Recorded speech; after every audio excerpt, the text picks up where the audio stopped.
माता वैष्णो देवी। माता वैष्णो देवी जी की यात्रा केवल एक धार्मिक भ्रमण नहीं है, बल्कि लाखों भक्तों के लिए अटूट आस्था और आध्यात्मिक जागृति का प्रतीक है। जम्मू के कटरा से शुरू होने वाली है 12-13 किलोमीटर की चढ़ाई मन में भक्ति और शरीर में अपार ऊर्जा भर देती है।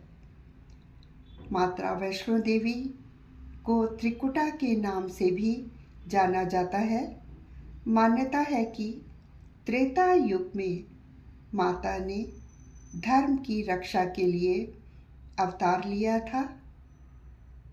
जब तांत्रिक भैरवनाथ ने माता का पीछा किया तो वे त्रिकुटा पर्वत की एक गुफा में 9 महीने तक रुकी।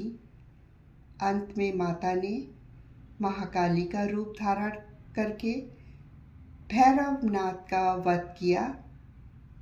मरते समय भैरवनाथ ने क्षमा मांगी, जिसके बाद माता ने उसे आशीर्वाद दिया कि जो भक्त मेरे दर्शन करेंगे उसकी यात्रा तभी पूर्ण मानी जाएगी जब वह तुम्हारे दर्शन भी करेंगे। यात्रा की योजना आप कब और कैसे बनाएं? सबसे अच्छा समय यात्रा का कौन सा रहेगा? गर्मियाँ मार्च से जून। इस समय मौसम सुहावना रहता है, लेकिन भीड़ बहुत अधिक होती है। मानसून जुलाई से अगस्त। पहाड़ों में हरियाली होती है, लेकिन भूस्खलन का डर रहता है। सर्दियाँ अक्टूबर से फरवरी। अगर आप बर्फबारी देखना चाहते हैं तो यह सबसे अच्छा समय है, लेकिन इस समय तापमान बहुत कम रहता है। कटरा तक कैसे पहुँचे? कटरा तक पहुँचने के कई माध्यम हैं। Train. Shri Mata Vaishno Devi Katra railway station देश के प्रमुख शहरों से जुड़ा है। हवाई मार्ग। जम्मू एयरपोर्ट सबसे नज़दीक है। यहाँ से टैक्सी या बस द्वारा 2 घंटे में कटरा पहुँचा जा सकता है। सड़क मार्ग। दिल्ली और पंजाब से सीधी वॉल्वो बसें उपलब्ध हैं। पंजीकरण और RFID कार्ड। अब पुरानी यात्रा पर्ची की जगह RFID कार्ड ने ले ली है। यह कार्ड कटरा रेलवे स्टेशन या बस स्टैंड पर बने काउंटरों से मिलता है। इसके बिना बाणगंगा से आगे जाने की अनुमति नहीं होती। यह कार्ड यात्रियों की सुरक्षा और लोकेशन ट्रैक करने के लिए अनिवार्य है। मुख्य पड़ाव कटरा से भवन तक। कटरा से भवन तक पहुंचने में यह पड़ाव आते हैं। बाणगंगा, यह प्रवेश द्वार है माँ के भवन तक जाने का। यह यात्रा का शुरुआती बिंदु है। मान्यता है कि माता ने हनुमान जी की प्यास बुझाने के लिए धरती पर बाण मारकर गंगा की धारा निकाली थी। श्रद्धालु यहाँ स्नान कर अपनी यात्रा शुरू करते हैं। चरण पादुका। यह माता के चरणों के निशान एक शिला पर मौजूद हैं। यात्री यहाँ मत्था टेककर आगे बढ़ते हैं। अर्धकुंवारी, यह यात्रा का मध्य पड़ाव है। यहाँ प्रसिद्ध गर्भजून गुफा है। इसमें से गुजरने के लिए भक्तों को घंटों इंतज़ार करना पड़ता है, लेकिन माना जाता है कि इस गुफा से गुजरने वाले को पुनर्जन्म में कष्ट नहीं भोगने पड़ते। सांझी छत, यह हेलीकॉप्टर लैंड करने का स्थान है। यहाँ हेलीकॉप्टर लैंड करता है। यहाँ से पूरे पर्वत का दृश्य बेहद सुंदर दिखता है। इसके बाद का रास्ता थोड़ा ढलान वाला है, जो सीधा मुख्य भवन की ओर जाता है। मुख्य भवन, यहाँ भक्त अपनी बारी का इंतज़ार करते हैं।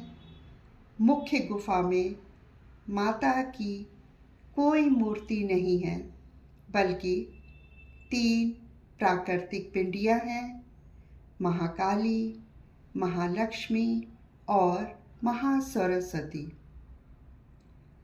भवन से लगभग 2 किलोमीटर की कठिन चढ़ाई के बाद भैरव मंदिर आता है। अब यहाँ के लिए रोपवे की भी सुविधा उपलब्ध है, जो मात्र 3 मिनट में आपको मंदिर पहुँचा देती है। इसके बिना आपकी यात्रा अधूरी मानी जाती है। भैरव नाथ के दर्शन करना बहुत आवश्यक है, वरना माता के दर्शन का पूरा लाभ दर्शनार्थियों को नहीं मिल पाता है। यात्रा के लिए वैकल्पिक साधन हैं, जैसे कि हेलीकॉप्टर, कटरा से सांझी छत तक के लिए इसे 1-2 महीने पहले ऑनलाइन बुक करना होता है। बैटरी कार अर्धकुंवारी से भवन के बीच चलती है, मुख्यतः बुजुर्गों और बीमारों के लिए। घोड़ा, पिट्ठू, पालकी, जो लोग पैदल नहीं चल सकते हैं, उनके लिए पूरे मार्ग पर उपलब्ध रहते हैं। रोपवे, भवन से भैरव मंदिर के लिए रोपवे उपलब्ध है। आवास और भोजन, श्राइन बोर्ड के होटल और डॉर्मेट्री भवन सांझी छत और कटरा में उपलब्ध है। इनकी बुकिंग आधिकारिक वेबसाइट से की जा सकती है। भोजन पूरे मार्ग पर श्राइन बोर्ड के भोजनालय हैं। यहाँ बिना लहसुन प्याज का सात्विक भोजन मिलता है। यात्रा के समय हमको क्या क्या महत्वपूर्ण सावधानियाँ रखनी हैं, उसके कुछ टिप्स हैं। हल्का सामान रखें, केवल वही सामान ले जाएं जो बहुत ज़रूरी है। अतिरिक्त सामान कटरा के क्लॉक रूम में जमा कर दें।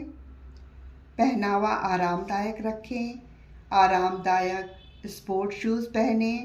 सर्दियों में ऊनी कपड़े रखें और गर्मियों में भी जैकेट साथ रखें। स्वास्थ्य का ध्यान, सांस के मरीजों या दिल के रोगियों को चढ़ाई में सावधानी बरतनी चाहिए। वे घोड़े या हेलीकॉप्टर का उपयोग कर सकते हैं। ताराकोट मार्ग, यदि आप भीड़ से बचना चाहते हैं तो नए ताराकोट मार्ग का उपयोग करें। यह पैदल चलने वालों के लिए बहुत व्यवस्थित और साफ सुथरा है। ऑनलाइन सर्विसेज, डिजिटल सहायता, माता वैष्णो देवी श्राइन बोर्ड की आधिकारिक वेबसाइट या मोबाइल ऐप के जरिए आप निम्नलिखित सेवाएं बुक कर सकते हैं। ये सेवाएं हैं अटका आरती, हेलीकॉप्टर टिकट, कमरे की बुकिंग, पूजा प्रसाद। माता वैष्णो देवी की यात्रा केवल एक सफ़र नहीं है, बल्कि भक्तों के लिए बुलावा है। जैसे कि कहा जाता है, चलो बुलावा आया है, माता ने बुलाया है। सच में माता वैष्णो देवी जी का जब बुलावा आता है, तब हम ना जाने कैसे उनके पास पहुंच जाते हैं। यह केवल माता की ही कृपा होती है कि हम समर्थ ना होते हुए भी उनके पास, उनके दर्शनार्थ पहुंच जाते हैं। जय माता दी। धन्यवाद।